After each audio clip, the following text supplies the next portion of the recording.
Hey guys, thanks for joining me. My name's Brent. I'm the owner of HomeFlow and Rocky Mountain Pooper Scoopers. And in this video, I'm going to show you how to use HomeFlow with OpenPhone. You can share this video with all of your employees or just have a better idea of how to use it yourself. But it's super easy. I have all my employees use it. I have all my VAs use it who work in the office as well. And it's super easy for them to catch on to. And in fact, this video is only a couple minutes long, kind of showing a test of how easy it is to use. All right, so we're just going to go ahead and look at a few of these conversations here. So anytime we get a new lead, it's automatically, the way the automation works is you have to connect the person sending the automation with one of the current users. So I have it set up so it shows that I'm the one that's sending these messages. It sends them anywhere between 2 to 4 minutes after their latest response, so it has a more human feel. Since I'm paying my employees, I have them check every 30 minutes to make sure that all messages are being taken care of. If you're doing this yourself, you may choose to scale it back to every 1 or 2 hours or something like that. But just because you're going to be looking at have new leads coming in and you're going to have regular customers messaging in, I think a half hour to an hour is kind of the sweet spot, because the automation is going to be taking care of the majority of all of the messages being sent to your leads. Us personally, 90 to 95% of all of our lead messages are taken care of by the AI. So it's very few that aren't being taken care of. They're usually far enough into the conversation that something has come up that's a little bit more difficult, and it makes a little bit more sense for it to take a little bit longer. But the important thing is we're responding to them right away. AI is taking care of that. So we're just going to give some basic instructions for how employees can use this without interrupting the AI and being able to get the most out of it, while at the same time not dropping any of your leads. So let's just start at the beginning. When we get a new lead, within 5 minutes, like I said, 2 to 4 minutes later, the first message is going to be sent out. And then after the customer responds, every 1 to 3 minutes, the AI is going to respond as well. So all you need to do as the owner or as the employee is make sure that you give 5 minutes of space for the AI to respond. If it hasn't responded in 5 minutes, then that's your cue to jump in and message the customer. The other reason you may want, though I don't think this has ever happened to us, is if the AI says something that isn't quite correct and you want to jump in and turn it off and get the AI assistant going in the right direction. At any time, you can jump in and message that customer, and that automatically is going to turn off the automation as well. So you have two things to be aware of, essentially.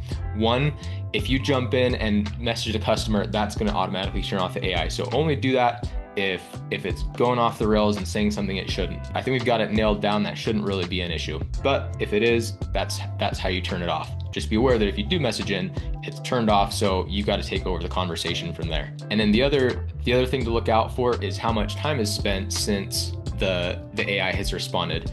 Like I said, if it's been less than 5 minutes, leave the message alone. The AI is going to handle it. If it has been more than 5 minutes, the AI is turned off, and again, that's your cue to jump in. And if we look at these timestamps, you can kind of see that happening with this particular example. So first message came in at 9:57 a.m. They responded at 9:59. Then 3 minutes later, we responded. They responded pretty much immediately. And then just a few minutes later, we sent them this message. And so with this particular person, it looks like they're thinking about service. This happened today. So in 24 to 48 hours, if we haven't heard back from them, we're going to send them a follow-up message just in case they forgot about it, or to see where they're at with the decision-making process.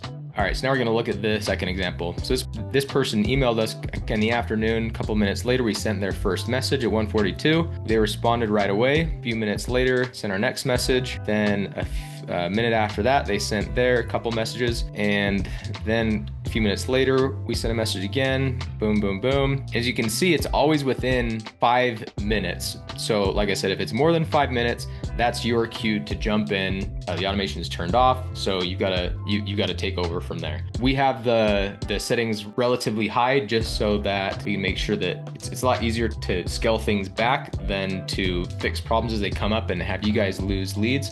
That's why we have it set up this way. You guys can continue messaging these leads right on OpenPhone to make sure you get the most out of every lead and the possibility of turning them into a customer.